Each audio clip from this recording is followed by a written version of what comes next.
মমতা ব্যানার্জি বলেছিল তুই বোম বাঁধিস, ন্যাশনাল হিউম্যান রাইটস কমিশন বলেছে ওনাকে নটোরিয়াস ক্রিমিনাল। বোম বাঁধা, বোম মারামারি শওকতুল্লাহদের কালচারের মধ্যে পড়ে, তৃণমূলের কালচারে পড়ছে। আইএসএফ বোম মুক্ত রাজনীতির কথা বলে।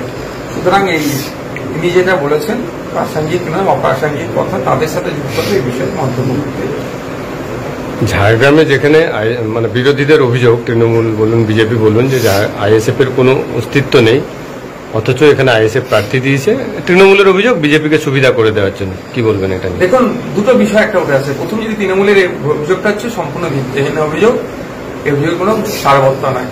তারা মানুষের সাথে যে অন্যায় করেছে, যে অত্যাচার করেছে, যেভাবে শোষণ করেছে, হাতির হানায় নিয়মিত মানুষ এখানে মারা যাচ্ছে, ক্ষতিগ্রস্ত হচ্ছে, ক্ষতিপূরণ ঠিকঠাক পাচ্ছে না, যে মারা যাচ্ছে তার ফ্যামিলি থেকে চাকরি দেওয়ার কথা বলেছিল সেটা মারতে হয়েছে, হাতি এত লোকালে চলে আসছে কেন, এটাকে আটকানোর জন্য, সেই পরিকল্পনা নিতে পারছে না, শিক্ষা, চাকরি, কর্মসংস্থান নেই, এখানে পলিউশন করে শেষ করে দিচ্ছে, এখানে যে ইন্ডাস্ট্রির নামে যেভাবে ঝাড়গ্রামবাসীর উপরে অত্যাচার নেমে আসছে, এর বিরুদ্ধে কথা বলতে পারছে না। আইএসএফ আসছে, বিরোধিতা করেছে বিধানসভার মধ্যে, আবার আগামী দিনে করবে পার্লামেন্ট। এখান থেকে ওই জন্য প্রতিনিধি পাঠাতে চাইছি যে এখানকার মানুষের অভাব অভিযোগ পার্লামেন্টে যাওয়া দরকার, সেটা তৃণমূল ভয় পেয়েছে। আর বিজেপিকে গতবারে এখানকার মানুষ ভোট দিয়ে দেখেছে, নিষ্ফল, শূন্য হয়েছে, কিছুই লাভ হয়নি যাকে দ্বিতীয় পাঠালো পার্লামেন্টে।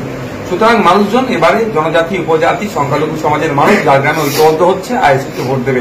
সংগঠনের যদি কথা বলেন, হ্যাঁ, সেই অর্থে আমাদের টাকা পয়সা নেই, তাদের মতো যে ব্যাপারে টাকা পয়সা যে সংগঠনকে যেভাবে পুলিশকে লাগিয়ে, গুন্ডাকে লাগিয়ে শক্তিশালী করে রেখেছে, আমাদের অতটা নয়।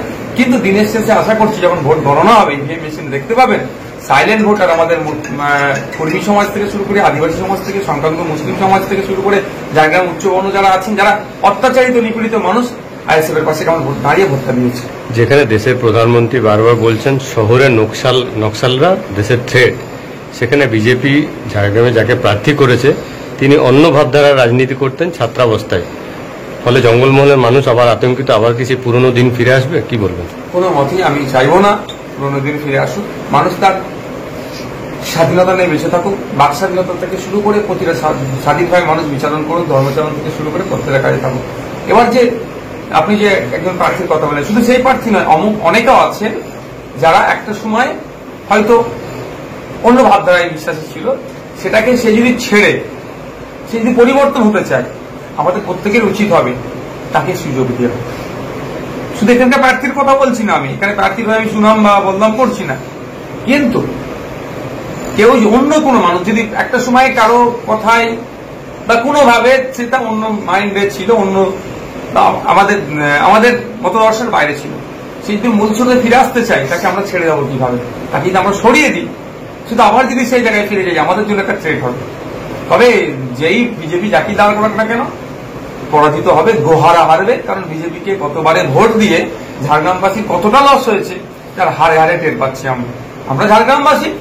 এবারে বিজেপি তৃণমূল কাউকে চাইবো না। আইএসএফ এর অধ্যাপক যিনি আমাদের প্রার্থী হয়েছেন, অধ্যাপক তিনি একজন, তিনি সমাজের জন্য, মানুষের জন্য যে কাজ করার চিন্তা ভাবনা আছেন, সেই জন্য তিনাকে ভোটে নির্বাচিত করেন। সন্দেশখালীতে যেমন শেখ শাহজাহান ভুরি ভুরি জমি দখল করেছে, এখানেও আপনি বললেন একজন ইন্ডাস্ট্রিয়ালিস্ট গরিব মানুষের জমি দখল করছে এবং সেই টাকা বিদেশে পাচার করছে। ওখানে তো জমি ফেরত দেওয়া গেছে, এখানে সেটাও ফেরত দেওয়া একটাও ছাড় হবে না।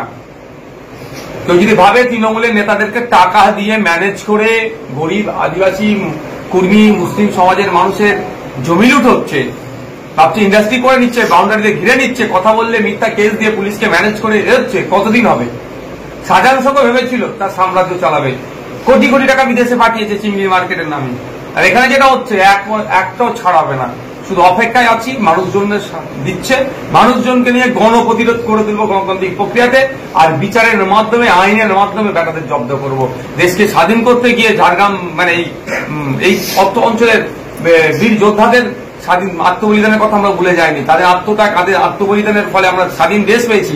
আর সেখানে এসে আমাদেরকে এই ধরনের আমাদের সাথে ট্রিট করবে, সেটা কথা বলা হবে না। আপনাদের সাথে সিপিএম বা কংগ্রেসের জোটটা দানা বাঁধলো না কেন?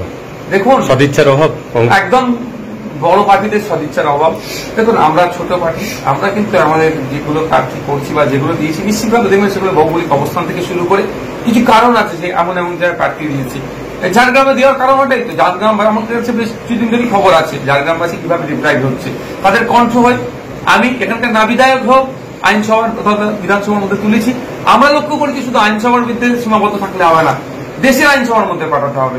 সেই জন্য পার্লামেন্টে পাঠানোর জন্য আমরা মনস্থির করেছি। আমরা মানুষের কাছে যাব, এখানকার যারা অত্যাচারিত নিপীড়িত, ওই ইন্ডাস্ট্রিয়ালের অত্যাচারে যারা বঞ্চিত হচ্ছে,